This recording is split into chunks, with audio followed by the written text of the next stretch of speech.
These days, upgrading to a new device can be something that is very hit or miss. This is something that is especially true when talking about smartphones, which you can say arguably started the trend of every year upgrades. Out of all the devices I own, I do expect to upgrade every single year to at least a new smartphone, since that comes with the territory, but honestly, I wasn't expecting the same when it comes to drones. The Mini 4 Pro was quite honestly a complete surprise to me. I had no idea that it was even going to be released, and I thought that the Mini 3 Pro was pretty much the pinnacle of the Mini series, but lo and behold, DJI has proved me wrong. Let me share with you exactly what I mean. Now, the design of the Mini 4 Pro is going to seem very familiar, but it's also different at the same time. DJI has definitely kept the looks in line with the Mini 3 series, and I'd probably say that's for the better. The body of the drone is still as lightweight as ever, and with the new standard battery, still manages to meet that 249 gram weight limit. Not everything is the same here though. For instance, the camera, although its sensor size is the same as what's in the Mini 3 series, has changed in regards to the filter threads it takes. You would think that any of the filters you might have purchased for your Mini 3 or Mini 3 Pro would work, but unfortunately they don't, which means it's time to go ahead and buy some new ones. Now, of course, if you don't use ND filters or other types of filters, then none of this really matters, but either way, it's something that potential buyers should just know in case. The other change here is with the OA sensors. You can see now that the front ones on the Mini 4 Pro are angled off to the left and the right, and it's a similar setup for the ones up top here. These fisheye obstacle avoidance sensors give the drone the ability to see obstacles in every direction, which is a first for the Mini series. And yes, I am saying that this has full-on 360-degree obstacle avoidance. We will discuss how these sensors work a little bit later in this video though. The bottom of this drone is where you'll instantly notice the changes made in the form of the new ambient sensor here and LED light, which is a much welcome addition, especially for those who tend to fly in low light conditions. You also have a new vent pattern which helps distribute heat more efficiently and keep the drone cooler than ever before. The back of the Mini Pro, yes, I definitely meant to say Mini Pro. This drone has hair. The back of the Mini 4 Pro is the most familiar and in more ways than one. You'll notice that it looks exactly like the Mini 3 and the Mini 3 Pro and operates the same, meaning you can actually use the same batteries from the other two drones I just mentioned. This seems like a fair trade-off for not letting us use the same filters, and I'll take battery compatibility any day. The one thing I really wish they would have found a way to change, or just kind of changed in general, is the propellers.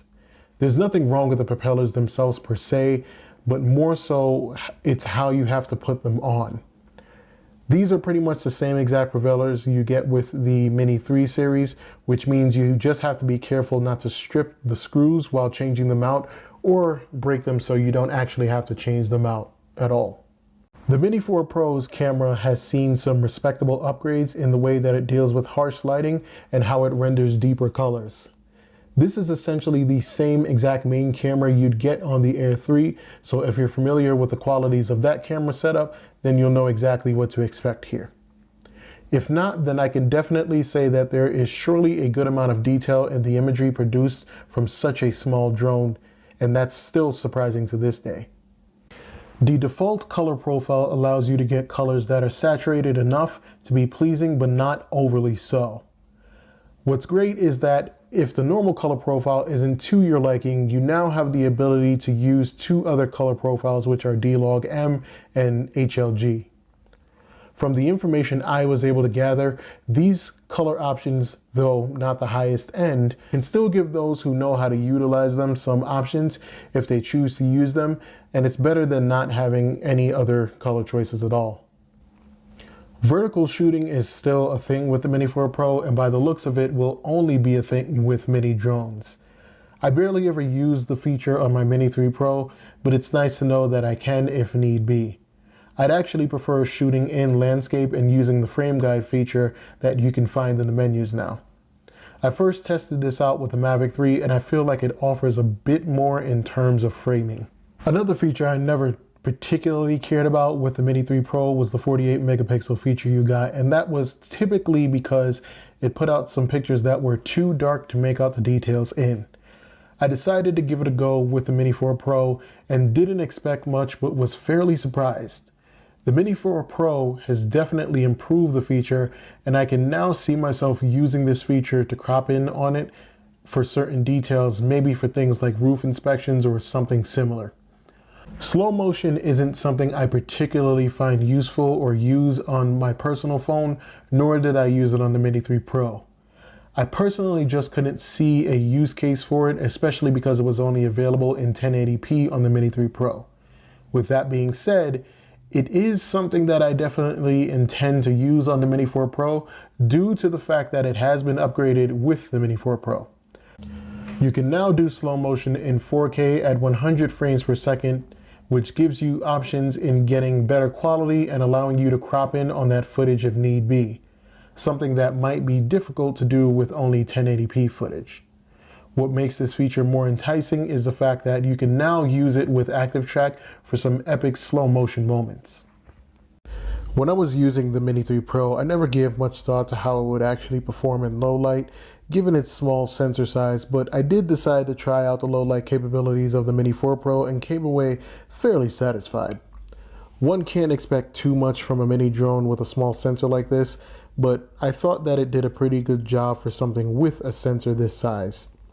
I guess technically only one of these samples kind of constitutes as true low light, but the best footage is the footage you actually have. You'd also most likely be capturing images of something that's at least lit a little bit, I guess. So these will have to do. Now, one of the reasons I originally purchased my Mavic 3 is because I wanted the omnidirectional obstacle avoidance, among other reasons. I really never thought DJI would have brought this feature to the Mini series of drones, but lo and behold, they definitely have, and I have to say that it works quite well, even with less sensors. I was definitely pretty worried that the drone wouldn't be able to see objects around itself as efficiently, but those worries were put to rest after testing these sensors during my first ACTIVETRACK test. The Mini 4 Pro dodged obstacles like a pro, so kudos to DJI on this, and I do definitely intend to do another ACTIVETRACK test, so look out for that in the future. Since we're pretty much on the topic of ACTIVETRACK, I will say that having these sensors definitely opens up the ability to have this drone track you in every single direction without any limits.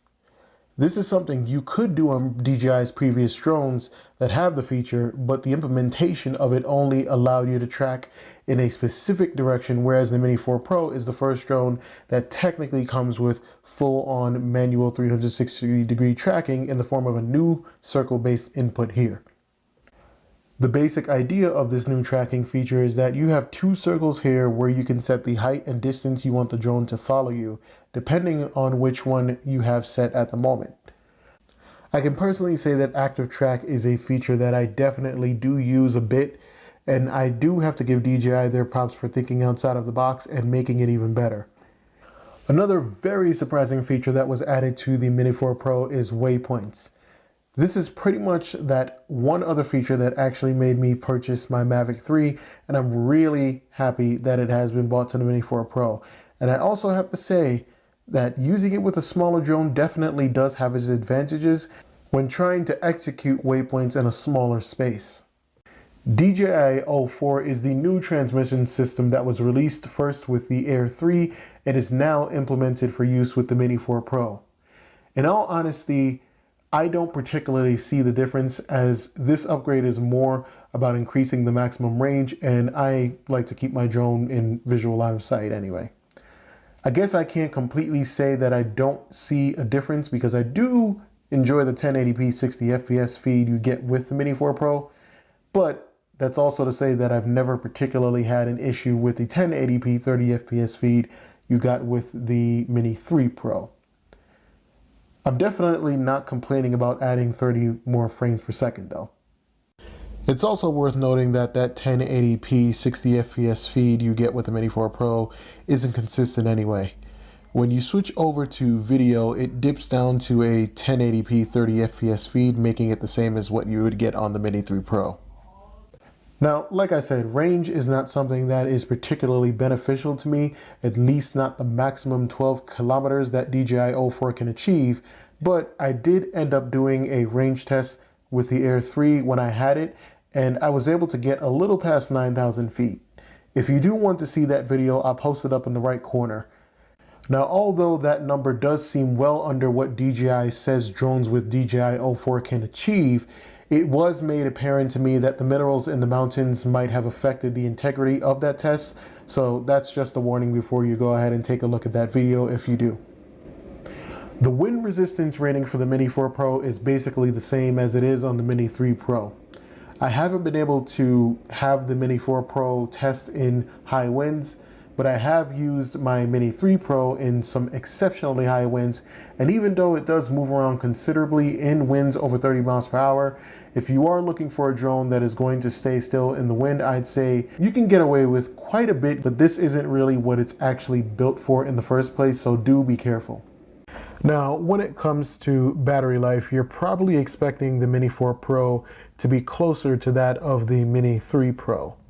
So a while back, I did a video where I tested ACTIVETRACK on the Mini 3 Pro, as well as the battery life of, I forget which battery I was using at the time, probably the Intelligent Flight Battery Plus. I ended up getting about 22 minutes and 3 seconds of battery life, give or take. I did also do the same ACTIVETRACK test twice for the Mini 4 Pro, and the first time I did this test with the standard battery that it comes with, I was able to get around 23 minutes and 24 seconds of battery life, give or take also. And on my second test, I was able to get about 27 minutes and 33 seconds. Of course, take that with a grain of salt also. Now, I think it's only right to say that when I did do this test for the Mini 3 Pro, I did do this in much warmer weather, which can have battery sucking effects on a drone. There's also the fact that I live at a higher altitude, and believe me, my drone will let me know this every second, of course. I kind of wish that DJI had upgraded the Intelligent Flight Battery Plus like they did with the standard battery that comes with the Mini 4 Pro. It just seems like something that would have made sense since they upgraded the standard battery capacity in the Mini 4 Pro and even made it lighter so they could keep the weight down to 249 grams. Regardless, with the Intelligent Flight Battery Plus, you're going to get extra battery life anyway, but if they had gone and made it lighter, you could have probably eked out a little bit more of a battery from that, or rather battery life. And I just think it would be cool to see how much battery life we could have gotten out of a mini drone in general. So with all this Mini 4 Pro talk all said and done and out of the way, the question on everybody's mind is, should you go for the Mini 4 Pro? And I'll use the same answer I use every time. At least this is the answer I think I use every time. And that answer is yes and no. Let's actually start with the no first this time.